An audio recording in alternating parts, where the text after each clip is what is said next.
Hello students, welcome to this new series. इस series में मैं आपके लिए इम्पॉर्टेंट क्वेश्चन हर चैप्टर से एवरी वीक अपलोड करूंगा। सो आप उसे देखें और प्रैक्टिस करें। तो शुरू करते पहले क्वेश्चन से। चैप्टर नंबर 9 का करा रहा हूँ, some applications of trigonometry. Okay, so first question क्या है, देखो। The angle of elevation of the top of a tower from 2 points at distance A and B metre from the base.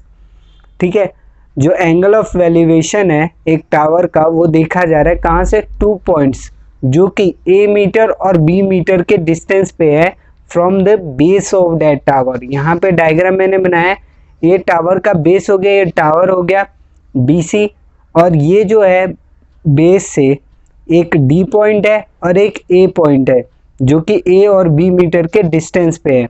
यानी कि यहाँ से यहाँ तक मेरा जो हो गया, ये वैल्यू A हो जाएगा और ये वैल्यू मैं B मान लूँगा।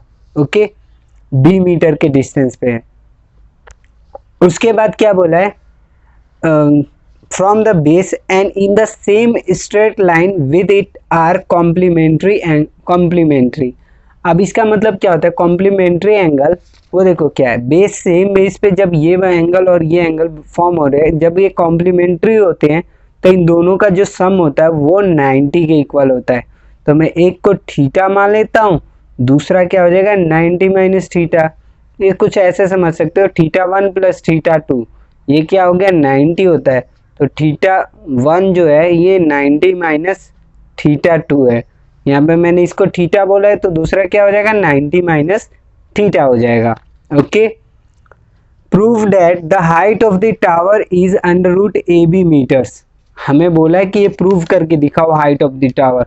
तो मैं क्या करता हूँ, पहले लेट कर लेता हूँ, let H be the height of the tower. पहले मैंने लेट कर लिया कि ये जो H है वो हाइट ऑफ द टावर है। ओके, और जो हमारा ये DC is equal to B metre, आपका AC is equal to A metre. ठीक है, ये जो हमें गिवन था कि इतने डिस्टेंस पे है। एंगल BAC ये वाला, ये मेरा थीटा हो गया, तो देन एंगल BDC ये क्या हो जाएगा 90 माइनस थीटा। ओके, सो अब देखो ट्रायंगल में अलग अलग हम ट्रायंगल की बात करेंगे। तो हम किसका, सबसे पहले इन ट्रायंगल बड़े वाले को सॉल्व करते हैं। BAC tan theta is equal to क्या हो जाएगा BC by AC। Okay, BC by AC हो जाएगा। तो यहाँ पे अभी मैं रहने देता हूँ tan थीटा को वैसे ही। tan theta is equal to BC की वैल्यू जो है हमारा H है, टोटल वैल्यू तो H दिया हुआ है ना, हमने लेट किया अभी, और AC क्या है हमारा A है। ओके, ये टोटल जो डिस्टेंस है वो A है। ठीक है, इसको मैं फर्स्ट इक्वेशन बोल देता हूँ। अब देखो इन ट्रायंगल छोटे वाले की BDC तो ये क्या हो जाएगा tan 90 minus theta is equal to BC by DC। तो यानी tan 90 माइनस थीटा क्या होता है cot थीटा, आपने पढ़ा होगा। ओके, 8 चैप्टर में। BC की वैल्यू अगेन H में पुट कर देता हूँ, DC की वैल्यू इस बार B हो जाएगा। तो ये सेकेंड इक्वेशन हो गया। अब क्या करेंगे हम, देखो from equation first and second, हमारा फर्स्ट इक्वेशन ये है tan theta is equal to H by A। तो tan थीटा मैं पुट कर देता हूँ, tan थीटा इंटू में cot थीटा जो हमारे ये वाला वैल्यू था is equal to H by A into H by B। Okay, ये था। अब देखो tan थीटा इंटू में cot थीटा क्या होता है 1 बाई tan थीटा होता है इज इक्वल टू ये H मल्टीप्लाई हो जाएगा तो H स्क्वायर बाई AB हो जाएगा, ये कैंसिल हो जाएंगे।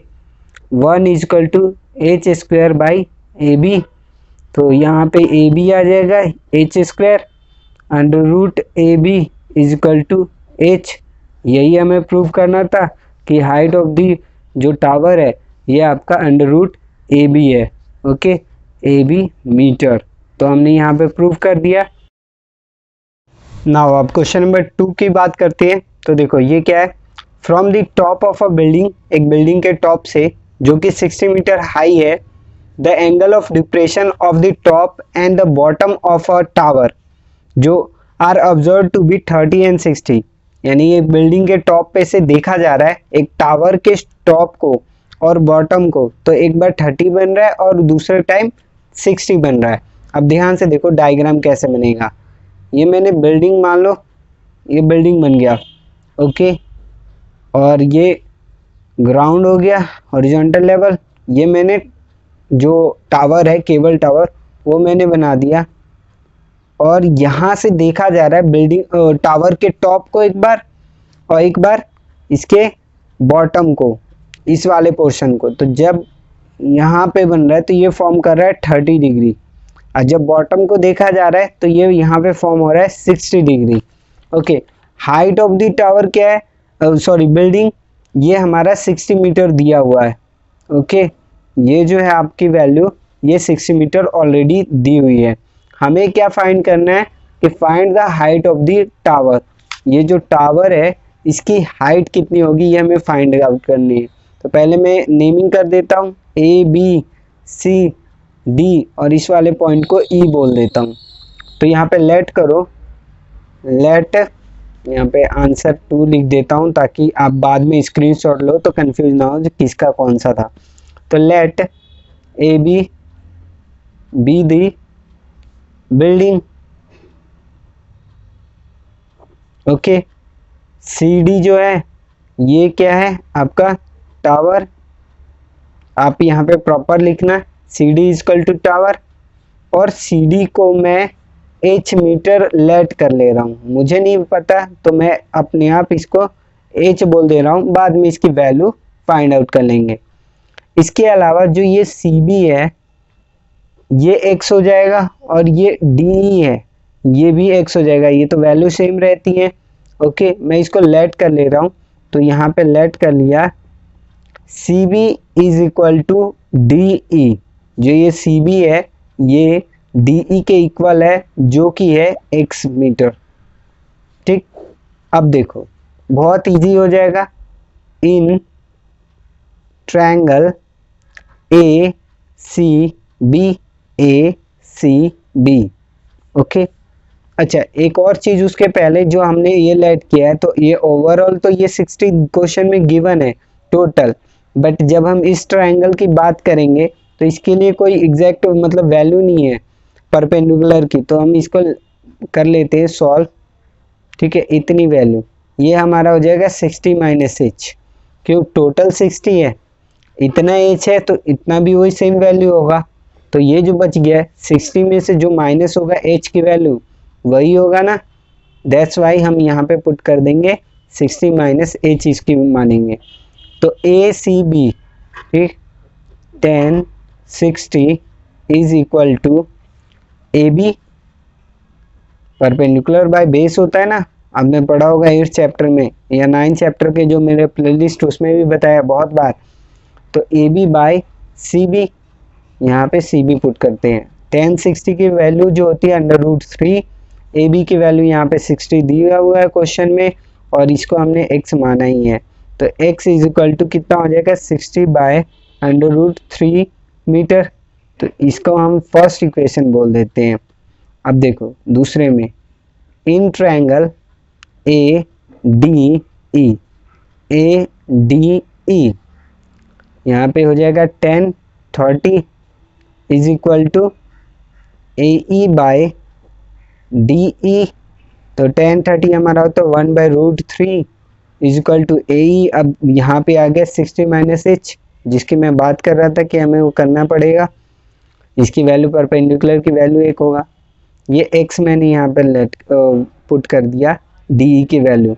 तो ये क्या हो जाएगा आगे, यहाँ पे x और ये 60 माइनस एच, और ये √3 से क्या होंगे, मल्टीप्लाई हो जाएगा। इधर ये डिवाइड हो रहा है तो इधर जाके मल्टीप्लाई हो जाएगा। अब देखो इसके बाद इसको हम इक्वेशन नंबर 2 मान लेते हैं। तो आगे हम क्या करेंगे,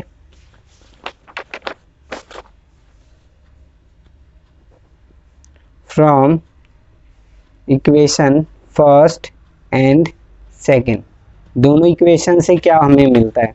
तो देखो x इजकल टू 60 बाय √3 है, और यहाँ पे x is equal to 60 minus H multiply हो रहा है √3 से। तो हम दोनों को इक्वल कर देते हैं। तो इस साइड हम लिख लेते हैं 60 by √3 is equal to 60 minus H multiply हो रहा है √3 से। ओके, अब ये मल्टीप्लाई हो रहा है तो डिवाइड में आ जाएगा। तो ये 60 √3 इंटू में √3 is equal to 60 minus H. तो ये क्या हो जाएगा, 60/3 बन जाएगा, और ये 60 माइनस एच। ओके, तो ये 20 हो गया। ओके, अब एच को मैं इस साइड ले आता हूँ तो एच पॉजिटिव में आ जाएगा, 60 माइनस, और इसको सॉरी यहाँ पे है, ठीक है। तो ये एच इधर की साइड आ जाएगा तो ये दूसरी साइड जाएगा तो माइनस में हो जाएगा, यानी कि 40 आएगा। 40 मीटर जो हाइट ऑफ द टावर जो हमें फाइंड आउट करने के लिए बोला गया था कि find the height of the tower. तो ये हमारा कितना हो जाएगा, 60 मीटर। अब आप यहाँ इसके स्क्रीनशॉट ले सकते हो, ये आपका क्वेश्चन है, देन ये सॉल्यूशन, ठीक है, and this one. Okay, I hope आपको ये वाला क्वेश्चन समझ में आया होगा। अब हम थर्ड क्वेश्चन की बात करते हैं। सो थर्ड क्वेश्चन जो हमारा है, from a window 50 metre high above the ground in a street, एक स्ट्रीट में जो विंडो है वो 15 मीटर की हाइट पे है, ठीक है। 15 मीटर हाइट जब बोले तो समझ जाओ कि हाइट की बात करी जा रही है। सो मैंने ये डायग्राम बनाया है, आप देख सकते हो ये स्ट्रीट है जो भी, ठीक है। ये विंडो जो है 15 मीटर अबव है यहाँ से, ग्राउंड से, ठीक है। The angle of elevation and depression of the top and the foot of another house on the opposite side of the street are 30 and 45 respectively, ठीक है। अभी जो स्ट्रीट है बीच में, इसके अपोजिट साइड में एक हाउस है जिसका जब हम बॉटम देख रहे हैं तो 45 और टॉप देख रहे हैं तो 30 डिग्री का बना रहा है। ओके, देखो पहले एलिवेशन की बात कर रहा है और फिर डिप्रेशन की, तो एलिवेशन वाला 30 होगा और ये 45। तो एलिवेशन का आपको पता है ऊपर की साइड होता है, तो ये 30 हो गया और ये 45 हो गया। इस तरीके से अगर कभी कंफ्यूजन हो तो ये देखा करो, ठीक है, रिस्पेक्टिवली। तो हमें क्या शो करना है, show that the height of the opposite house is 23.66 metre. Already दिया हुआ है, बट हमें बताना है कि ये शो करके दिखाना है कि 23.66 मीटर है। यहाँ पे आपको बोला है कि √3 की वैल्यू दिया हुआ है, और ये क्वेश्चन जो है आपका CBSE के 2006 में ये पूछा गया है, तो इम्पॉर्टेंट हो जाता है, इस टाइप के क्वेश्चंस आते हैं, तो ध्यान रखना बनाने का। तो सबसे पहले हम एज यूजुअल जो हम करते हैं लेट करेंगे। सो यहाँ पे let the window be at P, okay. Window जो है ना बी एट D, ये जो D पॉइंट पे है, ये कहाँ से, अबव द ग्राउंड, ओके। तो हम ये लिख देंगे, या एट द हाइट, ठीक है। Let the window be at D at the height 15 metre above the ground, ठीक है। ये ग्राउंड के अबव है ना, और इसके बाद AB, जो ये हमारा टोटल AB है, AB is equal to H metre, ठीक है। ये हमारा AB जो है, AB को मैंने H मीटर मान लिया। अब पिछले क्वेश्चन की तरह अगेन यहाँ पे भी हम कुछ ऐसे ही करेंगे। पिछले क्वेश्चन में 60 वहाँ पे दिया होता, तो मान लो कि टोटल H है, तो ये वाला जो वैल्यू होगा, ये टोटल में से माइनस कर दूंगा ये वाली वैल्यू, तो तो वही सेम निकल जाएगा ना, यानी कि जैसे मैं ए बी माइनस यानी टोटल माइनस ई बी कर देता हूँ, ई बी जो हमारा है ये वाली वैल्यू। अब देखो डी सी जो है ये 15 है, तो इसके पैरेलल में ई बी होगा तो ये भी कितना हो जाएगा 15, टोटल हमारा एच माइनस 15, ये हमारी वैल्यू हो गई ए ई की। तो अब डिफरेंट, अब हम क्या करते हैं in triangle D E B, ये वाला D E B 1045 is equal to क्या हो जाएगा E B by D E, ये जो हमारा ई बी यानी परपेंडिकुलर और ये हमारा बेस हो जाएगा। Okay, D E B by D E 1045 as you know 1 होता है इसकी वैल्यू, ई बी की वैल्यू 15 है। ओके, क्योंकि इसके पैरेलल ही है ना तो ये 15 हो जाएगा डी ई। अब इसकी बात करी जा रही है, ये हमें नहीं पता तो डी ई ऐसी रहने देता हूँ। अब क्या हो जाएगा डी ई जो हमारा हो जाएगा ये क्या हो गया 15 मीटर, यानी कि अगर मैं अब इसकी वैल्यू 15 आ गई, अब यानी कि अगर मैं इस वाले को सॉल्व करूंगा तो अगेन एक वैल्यू तो हमें पता होना ही होना चाहिए, तभी तो हम सॉल्व कर पाएंगे बाकी दूसरी चीज़ें।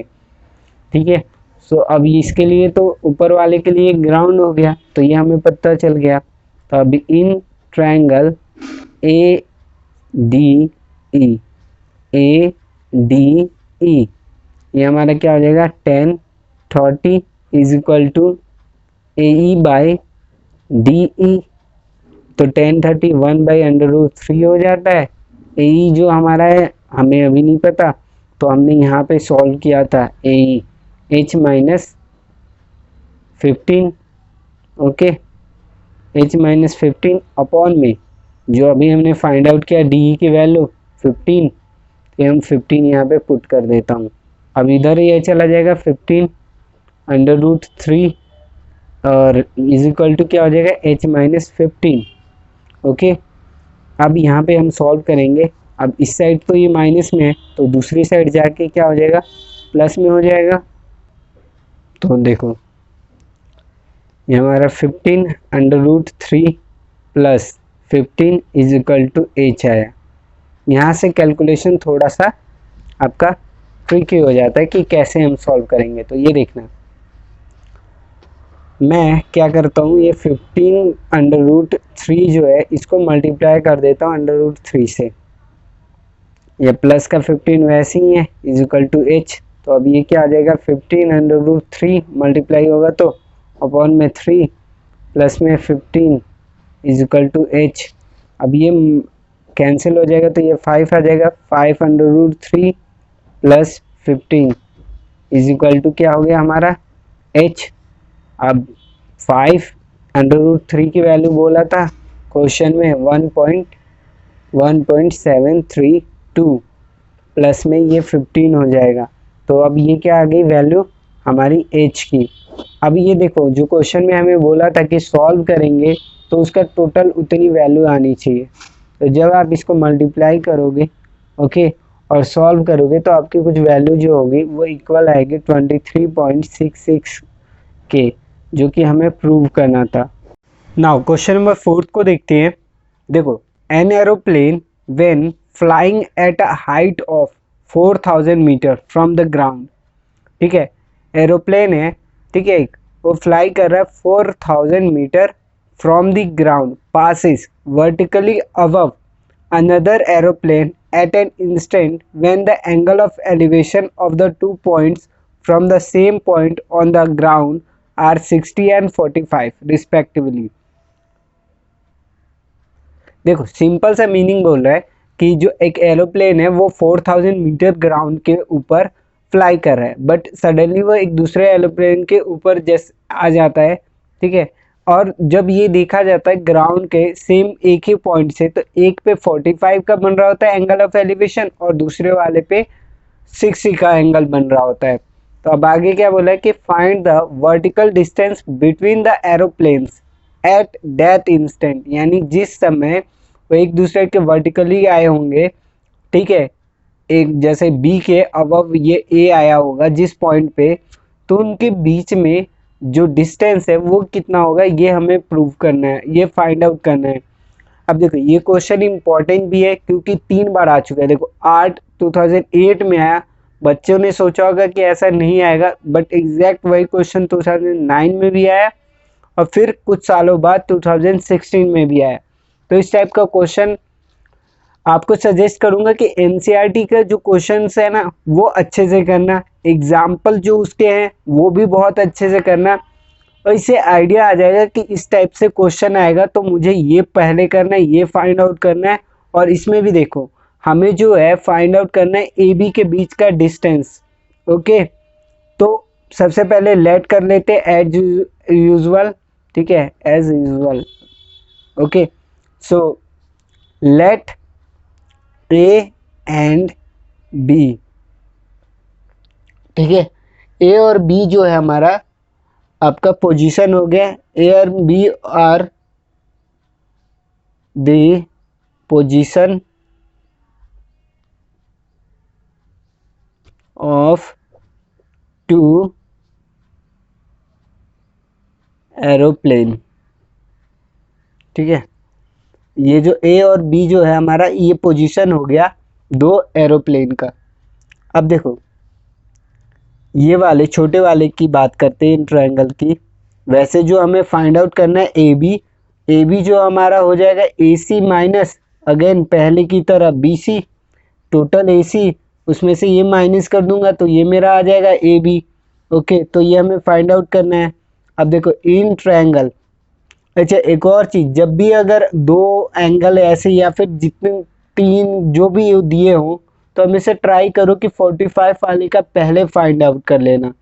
तो in triangle B D C, क्यों? क्योंकि जो ये tan 45 आएगा और tan 45 की वैल्यू हमें पता है क्या होता है 1, इसीलिए सॉल्व करने में इजी हो जाएगा। तो यहाँ पे ये 1 आ गया, 1 इक्वल टू ये बी सी जो है, ठीक है, ये वैल्यू ये मैं अभी वैसे ही रहने देता हूँ और डी सी इसकी जगह पे आ जाएगा, ठीक है, डी सी वैसे ही पुट कर दिया। तो D C is equal to B C हो गया हमारा, यहाँ से हमें पता चल गया, इसको पहला बोल दो। Now in triangle A D C, तो ये क्या हो जाएगा tan 60 is equal to A C by D C. tan 60 क्या होता है √3, तो और ए सी जो है हमारा ये टोटल ओवरऑल दिया है 4000, यहाँ पे डी सी में रहने देता हूँ। तो यहाँ से क्या आ जाएगा D C is equal to 4000 upon में √3। ओके, यहाँ तक आई होप आपको यहाँ तक समझ में आया होगा कि डी सी की जो वैल्यू है, ठीक है, ये डी सी ये नीचे वाले इसकी वैल्यू। बट अब देखो डी सी जो है ये हमारा अभी बी सी के इक्वल था, तो putting the value of first in equation second, तो ये हमारा इक्वेशन सेकेंड लिख लो। तो यहाँ से आपका साइड में जो आपका यहाँ पे डी सी है इसकी जगह पे बी सी लिख दो, ये 4000 अपॉन में √3 ब्रैकेट में लिख दो, because D C is equal to B C, ताकि अगर टीचर वो मार्क्स ना कटे थोड़ा सा भी, वो ऐसा कुछ उनको डाउट हो तो यहाँ से बी सी की वैल्यू मुझे पता चल गई। अभी तक हमें बी सी की वैल्यू जस्ट ये पता था कि ये डी सी के इक्वल है, एग्जैक्ट वैल्यू जो है वो ये हो गया। अब क्वेश्चन में जो हमें फाइंड आउट करना था, ओके, वो तो हमें ये करना था A B is equal to, A B जो हमें फाइंड आउट करना था ये क्या था ए सी माइनस बी सी। तो यहाँ पे लिख देते ए बी, और ए सी आपको पता है कि 4000 है, माइनस ये क्या हो गया 4000 बाय √3। ओके, तो जब आप इसको सॉल्व करोगे तो 4000 कॉमन आ जाएगा और ये यहाँ पे 1 माइनस 1 बाय √3 बचेगा, ठीक है, इतनी वैल्यू आपकी बचेगी। और जब आप इसको प्रॉपर सॉल्व करोगे एलसीएम ले सकते हो इस तरीके से, ठीक है, तो ये 4000 यहाँ पे आ जाएगा √3 माइनस 1 बाय √3। और उसके बाद जब आप इसको टोटल सॉल्व कर दोगे तो आपका जो वैल्यू आएगा वो 1690.53 मीटर। तो ये हो गया distance between the two aeroplane. तो आई होप आपको ये क्वेश्चन समझ में आया होगा। ठीक है, आप स्क्रीनशॉट ले लेना। अब नेक्स्ट क्वेश्चन डिस्कस करते हैं। देखो क्वेश्चन क्या है, a man standing on the deck of a ship. ठीक है, शिप के डेक पे एक मैन जो है वो खड़ा है, which is 10 metre above water level. ये वाटर लेवल समझ लो, इससे 10 मीटर के हाइट पे है। Okay, he observes the angle of elevation of the top of a hill as 60 degree and the angle of depression of the base of the hill as 30 degree. तो यहाँ पे खड़ा है, ये हिल है। ओके, सो इसका जब टॉप देख रहा है तो 60 डिग्री का बन रहा है, और जब बॉटम देख रहा है तो वो 30 डिग्री का हो रहा है। यहाँ से ये 30 हो जाएगा, तो आपको पता है अल्टरनेट एंगल, यहाँ पे ये 30 बन जाएगा। तो calculate the distance of the hill from the ship, यानी शिप से, ठीक है, डिस्टेंस फाइंड आउट करना है। Okay, calculate the distance of the hill from the ship and the height of the हिल। ये हाइट जो है हिल की, ये हमें फाइंड आउट करनी है और डिस्टेंस फाइंड आउट करना है। ओके, तो लेट कर लेते हैं एज यूजुअल जो हम करते हैं।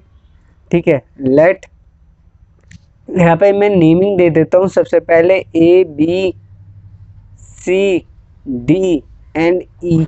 Okay, so E D, let E D be the distance of the hill from the ship। ठीक है, ये जो शिप है, शिप से जो हिल के डिस्टेंस है ये, तो यहाँ पे में क्या हो जाएगा, ED जो है, ED इज इक्वल टू ये AC, AC is equal to ये X, ये हमारा हो जाएगा। ओके, हमने पिछले क्वेश्चंस में भी मैंने आपको बताया किस तरीके से। और क्योंकि ये 10 मीटर गिवन है तो इसके पैरेलल ये है, तो ये भी 10 मीटर हो जाएगा। तो हमारा ये क्या हो जाएगा, BD, B the height of the हिल। ठीक है, हिल की जो हाइट है ये BD हो गई, जो हमें फाइंड आउट करना है। और BC is equal to H metre, ये हमने लेट किया है। ठीक है, ये हमने BC लेट किया है H मीटर। अब देखो, in triangle ACB, ACB 1060 is equal to BC by AC। Okay, BC by AC हो जाएगा, 1060 आपको पता है √3 हो जाएगा। BC की जगह पे हम पुट कर देंगे H और AC की जगह पे X। ओके, तो यहाँ से X की जो वैल्यू आएगी ये H बाय √3 आ गया। ओके, तो हम ये पहला इक्वेशन मान लेते हैं इसको, फर्स्ट इक्वेशन।